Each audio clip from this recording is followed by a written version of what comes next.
नमस्कार, हर हर महादेव। मैं पंडित मुकेश शास्त्री नासिक त्र्यंबकेश्वर के नगरी में आपका सहर स्वागत करता हूं। जिसने मेरे YouTube चैनल को सब्सक्राइब नहीं किया है, शेयर नहीं किया है, तो मेरे YouTube चैनल को सब्सक्राइब करें, शेयर करें। आज का हमारा विषय है काल सर्प दोष और काल सर्प योग। ये दोनों में अंतर क्या है? काल सर्प योग नहीं होता है, काल सर्प दोष होता है। योग उसे कहते हैं जो पॉजिटिव एनर्जी को बढ़ाए, और दोष उसे कहते हैं जो निगेटिव एनर्जी को बढ़ाता है। जैसे काल सर्प दोष बहुत लोगों का कहना है, अमिताभ बच्चन, सचिन तेंदुलकर, पंडित जवाहरलाल नेहरू, लता मंगेशकर, इनको सबको था। काल सर्प दोष की एक काल का मतलब होता है समय, सर्प का मतलब होता है जाल। जो सर्प रूपी जाल में जैसे व्यक्ति समय के जाल में फंसता है, तो जैसे उससे निकलने की कोशिश करता है वैसे ही वो व्यक्ति फंसते जाता है। तो वैसे ही काल सर्प योग और काल सर्प दोष, योग उसे कहते हैं जो पॉजिटिव एनर्जी को बनाए। जैसे गजकेसरी योग बनता है जो लक्ष्मी की वृद्धि करता है, लक्ष्मी योग बनता है, गोमती चक्र योग बनता है। तो योग पॉजिटिव एनर्जी को बढ़ाता है और दोष निगेटिव एनर्जी को बढ़ाता है। इसलिए काल सर्प दोष एक चीज एक हाथ से सक्सेस देता है तो दूसरे हाथ से ले लेता है। जैसे पंडित जवाहरलाल नेहरू, इनको सक्सेस इतना दिया कि उनका नाम और शोहरत अच्छे स्तर पे पहुंच गई, लेकिन लिया क्या उनसे आप पूछेंगे तो काल सर्प दोष ने उनका वैवाहिक जीवन का सत्यानाश कर दिया। एक हाथ से सक्सेस दिया, दूसरे हाथ से उनका सुख को छीन लिया। काल सर्प दोष टारगेट देता है।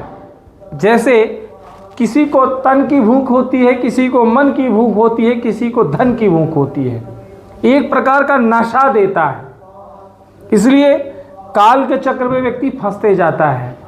इसमें करना क्या चाहिए? तो आज का विषय हमारे पास लोगों ने कहा काल सर्प महापूजा क्या होती है, या फिर काल सर्प शांति क्या होती है। तो काल पुरुष राहु नामक ग्रह से लगता है।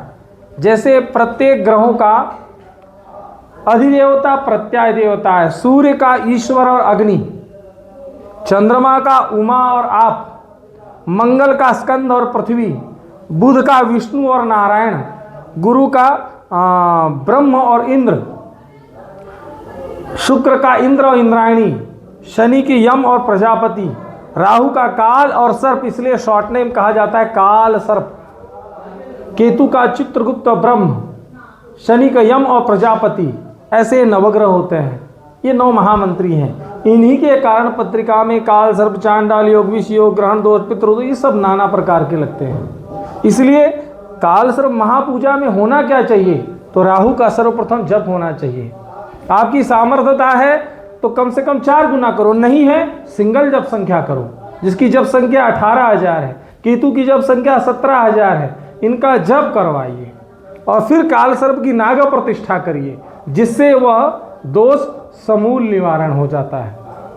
आना कहाँ? तो ये भगवान त्र्यंबकेश्वर की नगरी में आना है और त्र्यंबकेश्वर नगरी में आके यह पूजन करना है।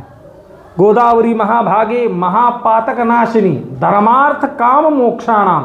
धर्म, अर्थ, काम और मोक्ष की प्राप्ति के लिए दूर दूर से लोग आते हैं। तो यह जगह में पावर है, ना कि पंडित जी के घर पे है, ना कि मंदिर में तो होती नहीं है पूजा। तो पंडित जी लोग अपने अपने घरों में करते हैं। लेकिन यह जितना पावर गोदावरी में है, गोदा का मतलब होता है भगवान गोधन, द्रवयति, आर्य यानी शत्रु नाश करने वाली। ऐसी गोदावरी माँ दक्षिण वाहिनी है जो आदि व्याधि पीड़ा निवृत्ति के लिए जानी जाती है। यहाँ पे गौ हत्या जैसे पापों का क्षमन होता है और श्रापित दोष, पितृदोष, ये नाना प्रकार के जंजालों से मुक्ति मिलती है। जिसके संतान नहीं हो, संतान की प्राप्ति होती है। जिसके घर में क्लेश रहता हो, दुख रहता हो, वो दूर हो जाता है। जिसको व्यापार में ऐश्वर्य नहीं मिलता हो, वह प्राप्त होता है। इसमें गणपति पूजन से लेकर सर्वप्रथम गणेश जी का पूजन किया जाता है। गणपति का पूजन क्या होता है? तो गणा ईश्वराधिपति तस्य नाम गणपति, जो गणों का मुखिया होता है, देवताओं का मालिक होता है। जैसे हम कहते हैं राष्ट्रपति, किसी का नाम नहीं है, वो एक पद है, प्रेसिडेंट ऑफ इंडिया, क्योंकि पहला नागरिक माना जाता है। उसी प्रकार देवताओं का जो मुखिया होता है उसे गणपति कहा जाता है। साउथ में आप जाएंगे तो वहाँ पे ये गणपति का पूजन नहीं, विश्वक्सेन गणपति का पूजन होता है। इसलिए मंगलम भगवान विष्णु मंगलम गरुड़ध्वजा, तो उसी प्रकार ये गणपति को मंगलम भगवान दंडी मंगलम मूषकध्वजा, दोनों ही मंगल करने वाले इसका गणपति का पूजन किया जाता है। उसके बाद जो विधि की जाती है वो पुण्याहवाचन की जाती है। पुण्याहवाचन का मतलब क्या होता है? आज का दिन कैसा है, तिथि क्या है, वार क्या है, नक्षत्र क्या है, जी मालूम नहीं है, वो तो आप निकाल के बताएंगे। शिव का वास है या नहीं है, नक्षत्र है या नहीं है, तिथि है या नहीं है, वार कैसा है, ये सब आपको देखना है। तो पंडित जी मुहूर्त निकाल के फिर आपको दिया जाता है। तो तिथि वार नक्षत्र योग करण देख के पंडित जी से प्रार्थना की जाती है कि पुण्य का अभ्युदय होना चाहिए, कल्याण होना चाहिए, रिद्धि सिद्धि की प्राप्ति होनी चाहिए, स्थिर लक्ष्मी आनी चाहिए, ऐसा ब्राह्मण से बुलवाना उसे पुण्यावाचन कहते हैं। उसके बाद यहाँ पे कुल देवी का पूजन किया जाएगा। जो 16 देवियाँ आप देख रहे हैं, गणेश गौरी आदि 16 मातृका उनको बोला जाता है, जिसमें मनसा देवी का भी पूजन किया जाता है जो सर्पों की माता है। और आपकी कुल देवी जो होंगी उसमें गौरी, पद्मा, सची, मेधा, सावित्री, विजया, जया, देवसेना, स्वधा, स्वाहा, मातरो, लोकमात्रा, धृति, पुष्टि, तथा तुष्टि और आपकी कुल देवी। साथ ही आसरा देवी भी होती है जिसको सप्तघृत मातृका बोला जाता है। कुपुत्रो जाए तब क्वचित अपि कुमाता न होती, इसलिए यहाँ पे जगत जननी माँ जगदम्बा का पूजन किया जाता है। वो होने के बाद लंबी आयु की कामना के लिए आपको आशीर्वाद दिया जाता है कि आपका जीवन कैसा रहे, तो दीर्घायुष्य में रहे, अक्षत के जैसे अखंड रहे, इसलिए आयुष मंत्र दिया जाएगा। वो होने के बाद नांदी श्राद्ध किया जाता है। नांदी मतलब होता है सुख, श्रद्धा पूर्वक किया गया श्राद्ध, जबरदस्ती वाला श्राद्ध नहीं, जो सुख और समृद्धि से किया गया श्राद्ध उसे नांदी श्राद्ध कहते हैं। पितरों को याद करना, उनसे आशीर्वाद मांगना।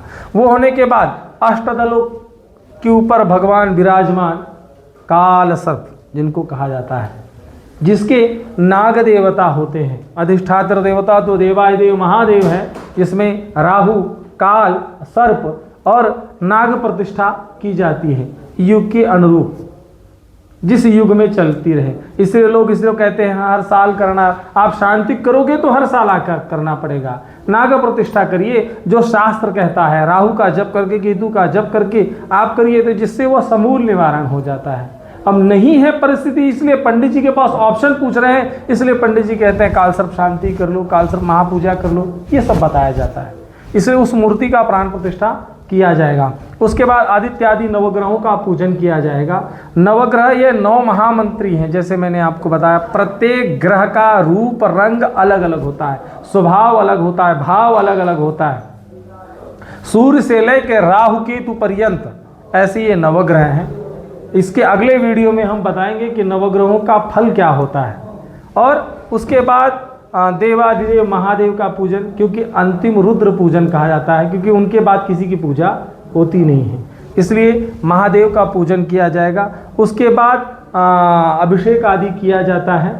उसके बाद जिन ब्राह्मणों ने जप आदि किया है उसका दशांश यजन किया जाएगा। तो उसमें राहु का जप किया, केतु का जप किया, आदित्य आदि नवग्रहों का जप किया, नवग्रहों का होम हवन करना है। उसके बाद जो प्रधान देवता जिस काल सर्प से आप ग्रसित है उस काल सर्प का हवन करना है।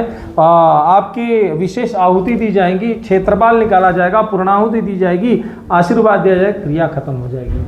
आप कहेंगे पंडित जी अच्छा लगा इसका आपने एक्सप्लेन किया, परंतु इस शास्त्र कहता है देश काल क्रिया द्रव्य कर्तृणाम शुद्धता। यदि देश जिस जगह पर कर रहे हो जगह सही होनी चाहिए, इसलिए पूजा मैं अपने घर पे नहीं करता हूँ। काल जिस समय पर कर रहे हो वो समय सही है क्या, इसलिए सूर्य के साक्षी में क्रिया की जा रही है। द्रव्य जो खर्च कर रहे हो क्या वो सही है क्या, नहीं तो पंडित जी सोचेंगे यजमान दोबारा आए या नहीं, या ले लो एक ही बार। नहीं, जिस यजमान की क्रिया करो वो सही ढंग से करो, सिंगल करो ना, जिसका भी कार्य करो उसका सिंगल काम करो। द्रव्य कर्तृणाम शुद्धता आदि, करने वाले की और पूजा कराने वाले की, दोनों का मन साफ रहना चाहिए। तो मंत्राणांच फलमश्नुति। अगर यहाँ पाप लेकर आओगे, सोचते हैं 10 लोगों से बात कर लेते हैं, यजमान की ऐसी इस समय भ्रमित हो चुका है व्यक्ति, यहाँ पर 10 लोगों से बात करेगा, जो सस्ता करके वो देखता है। सस्ता कोई चीज़ नहीं मिलती है, सस्ता वही चीज़ मिलेगी जिसमें कुछ ना कुछ खोट होगा। इसलिए राहु केतु इनका जब आप विधिवत करवाएं, मैं नहीं कहता हूँ मेरे पास कराइए, आप कहीं भी कराइए, लेकिन जहाँ भी कराएं आप श्रद्धा पूर्वक आस्था के साथ कराएं। यजमान से 3 चीज़ें अपेक्षित होती है, श्रद्धा, आस्था और विश्वास। ये तीनों चीज़ें आपके अटल रहेंगी तो वह कार्य फलीभूत हो जाएगा। अगले नेक्स्ट वीडियो में हम पूछेंगे, आपसे मिलेंगे, काल सर्पदोष के लक्षण क्या हैं, उस विषय पे हम चर्चा करेंगे। मैं पंडित मुकेश शास्त्री, नासिक त्र्यंबकेश्वर। मेरे YouTube चैनल पे जिसको सब्सक्राइब नहीं किया सब्सक्राइब करें। हर हर महादेव।